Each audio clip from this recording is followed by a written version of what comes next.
Hello प्यारे बच्चों, एक नए वीडियो लेक्चर में आप सभी का स्वागत है। मैं पांडे सर आप सभी का स्वागत करता हूं। इस वीडियो में हम क्लास 10th की इंग्लिश की पोइट्री की पहला चैप्टर जो है, जैसा कि आप लोग देख रहे होंगे प्यारे बच्चों, डस्ट ऑफ स्नो पोएम का नाम है। क्लास 10th के इंग्लिश के पहले चैप्टर, पोइट्री का पहला चैप्टर है डस्ट ऑफ स्नो, चैप्टर का नाम है, जिसके जो लेखक हैं रॉबर्ट फ्रॉस्ट जी हैं। इस पाठ को हम पढ़ने वाले हैं, समझाने वाले हैं आप सभी को कि इसमें आखिर है क्या, इसका भावार्थ बताएंगे, इसको फिगर के द्वारा समझाएंगे। बहुत ही इम्पॉर्टेंट यह पाठ है, हर साल इस परीक्षा में पूछा जाता है। और इसके जो लेखक हैं प्यारे बच्चों वो हैं रॉबर्ट फ्रॉस्ट। कौन है? Robert Frost. रॉबर्ट फ्रॉस्ट, आपको चैप्टर का नाम भी याद रखना है और इसके लेखक का भी नाम याद रखना है, क्योंकि बच्चा परीक्षा में सीधा सीधा पूछ लेता है कि डस्ट ऑफ स्नो या जो भी चैप्टर के लेखक का क्या नाम है, इसको सीधा सीधा पूछ लेता है। प्यारे बच्चों, यह कविता किसी के मनोदशा को बदलने के लिए छोटी चीज के महत्व को दर्शाती है। कवि इस कविता में कौवा और धतूर के पेड़ का उल्लेख किया है, जो कि बुरी चीज का प्रतीक माना जाता है। इसी चीज को हम दर्शाने वाले हैं। तो चलिए पहले एक छोटा सा प्रयास मैंने किया आप लोगों को समझाने का। एक फिगर ड्रा किया हमने, इस फिगर के माध्यम से आप लोगों को समझाने का प्रयास किया गया है। तो आप लोग जरूर इसको ध्यान से देखिएगा, हम समझा देते हैं फिगर को। फिगर आपका है, एक पेड़ होता है प्यारे बच्चों, एक पेड़ होता है जो हेमलॉक ट्री होता है। हेमलॉक ट्री मतलब होता है धतूर का पेड़। अभी आप लोग पोएम में देखेंगे धतूर का पेड़ होता है। इस पेड़ पर एक कौवा बैठा होता है। क्या बैठा होता है? एक कौवा बैठा होता है। कौन सा पेड़ कौन सा होता है? Hemlock tree. याद रखिएगा, यहां से क्वेश्चन भी बनेगा परीक्षा में। पेड़ कौन सा होता है बच्चों? हेमलॉक ट्री होता है। इस पे कौन बैठा होता है? कौवा बैठा होता है। कौन बैठा होता है? कौवा बैठा होता है। पेड़ कौन सा है? धतूर का पेड़, हेमलॉक ट्री। कौन बैठा है? कौवा बैठा। ठीक है। लेखक है रॉबर्ट फ्रॉस्ट। ये कहीं जा रहे होते हैं तो रास्ते में इस पेड़ के नीचे ये खड़े हो जाते हैं। ठीक है।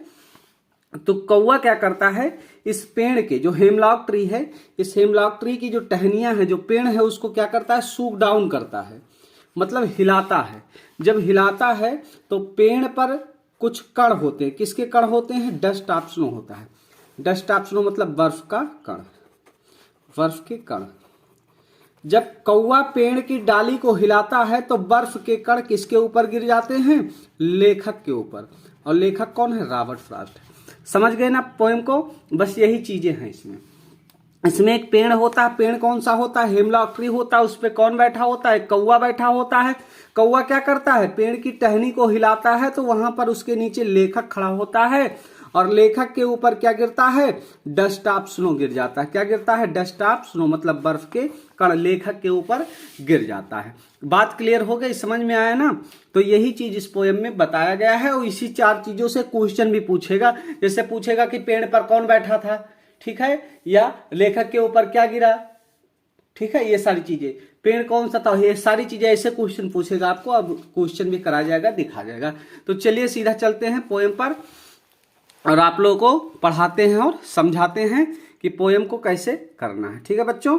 तो चलिए बिना किसी देरी के सीधा पोएम पर चलते हैं।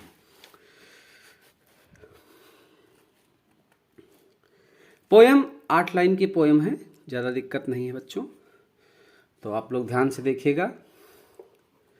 पोएम है, कह रहा है the way a crow shook down on me the dust of snow from hemlock tree. कह रहा है वे मतलब तरीका होता है। ठीक है। वे मतलब क्या होता है? तरीका होता है। ठीक है। वे मतलब तरीका, अक्रो मतलब एक कौवा। क्लियर करते रहना, क्लियर करते रहना, मीनिंग जरूर क्लियर करते रहना, नहीं तो दिक्कत हो जाएगी बच्चों। समझ में आ रही ना? मीनिंग आप लोग जरूर ध्यान से देखते रहेंगे, नहीं तो आपको दिक्कत होगी पढ़ाई में। समझ में आया? चलिए पोएम आपका the way a crow shook down on me the dust of snow from hemlock tree. कवि कह रहा है द वे मतलब तरीका होता, अक्रो मतलब कौवा, सूक डाउन मतलब, सूक मतलब हिलाना, डाउन मतलब नीचे, ऑन मी मतलब मेरे ऊपर, ऑन मतलब पर, मी मतलब मेरे। The dust of snow, the प्रयोग है, डस्ट ऑफ स्नो मतलब डस्ट मतलब होता कण, ऑफ मतलब के, स्नो मतलब बर्फ, बर्फ के कण। फ्रॉम मतलब से, हेमलॉक ट्री मतलब, हेमलॉक ट्री मतलब धतूर का पेड़, अभी बताया था मैंने। क्लियर हो गया? समझ रहे हैं? चलिए तो कह रहा है द वे अक्रो, कह रहा जिस तरीके से कौवा ने सुक डाउन आने मी हिलाया, क्या आन मी मेरे ऊपर गिर गया, the dust of snow, dust of snow मतलब बर्फ के कण। कह रहा है वृक्ष पर बैठे हुए कौवे ने क्या किया, वृक्ष को हिलाया, द वे अक्रो, वृक्ष पर एक कौवे ने जिस तरीके से सुक डाउन मी, सुक डाउन ऑन मी, सुक मतलब हिलाना, डाउन मतलब नीचे, ऑन मी मतलब मेरे ऊपर गिरा, क्या गिरा, द डस्ट ऑफ स्नो, बर्फ के कण। ठीक है, सॉरी, कह रहा वृक्ष पर बैठे हुए कौवे ने जिस तरीके से उसकी टहनी को हिलाया तो क्या हुआ, द डस्ट ऑफ स्नो, बर्फ के कण कहाँ गिरे, फ्रॉम हेमलॉक ट्री, फ्रॉम मतलब से, हेमलॉक ट्री मतलब धतूर के पेड़ से। कह रहा है कि वृक्ष पर बैठे हुए कौवे ने जिस तरीके से पेड़ को हिलाया तो मेरे ऊपर अर्थात लेखक के ऊपर क्या गिर गया, द डस्ट ऑफ स्नो। ठीक है, कवि जो है उस धतूर के पेड़ के नीचे खड़ा हुआ है और उस धतूर के पेड़ के ऊपर कौन बैठा है, कौवा बैठा है, और कौवा क्या करता है, पेड़ को हिलाता है, और कवि के ऊपर क्या गिरता है, डस्ट ऑफ स्नो गिरता है। बस इतना पोएम में है, कुछ है नहीं इसमें। समझ में आया? वे मतलब तरीका होता है, क्रो मतलब कौवा, सुक मतलब लाना, डाउन मतलब नीचे, ऑन मी मतलब मेरे ऊपर, द डस्ट मतलब होता कण, ऑफ स्नो मतलब बर्फ के, फ्रॉम मतलब से, हेमलॉक ट्री मतलब एक धतूर के पेड़। कवि धतूर के पेड़ के नीचे खड़ा है, कौवे ने जिस तरीके से पेड़ को हिलाया, और कवि क्या है, कवि उसके नीचे है, तो डस्ट ऑफ स्नो मतलब बर्फ के कण कवि के ऊपर क्या हो गए, गिर गए। ठीक है, अब देखो जब गिर गया तो क्या हो रहा है, कवि पहले कहीं खड़ा था तो वह दुखी था, वो क्या था, दुखी था, वह दुखी था। आधा दिन उसने गुजार दिया था दुखी होकर, उसने आधा दिन गुजार होकर दुखी मन से वहां खड़ा था, आधा दिन उसने बर्बाद कर दिया था।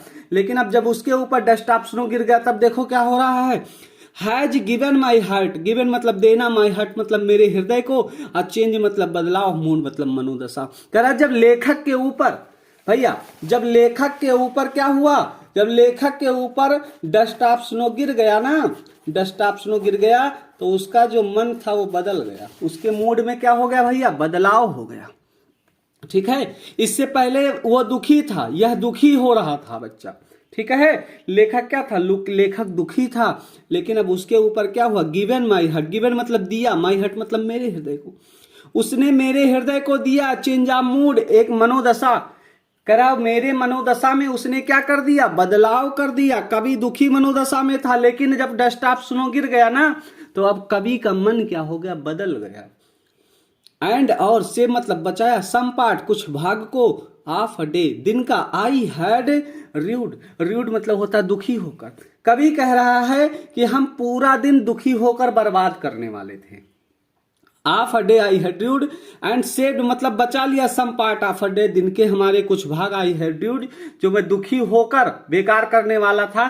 लेखक कह रहा है कि आधा दिन तो मैंने दुखी से बर्बाद कर दिया, लेकिन जब क्या हुआ, मेरे ऊपर डस्ट ऑफ स्नो गिरा, कौन गिरा है, कौवा गिरा है। कहां से गिरा, हेमलॉक ट्री, कौवे ने क्या किया, हिलाया था, पेड़ को हिलाया था। लेखक कहां था, हेमलॉक ट्री के नीचे था। ये सारे क्वेश्चन परीक्षा में बनेंगे आपके।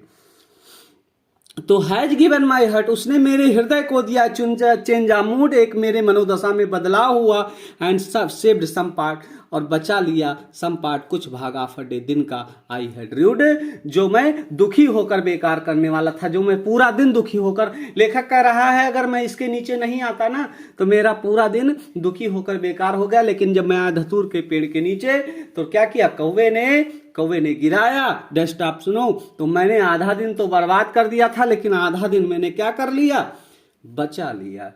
क्लियर है बच्चों?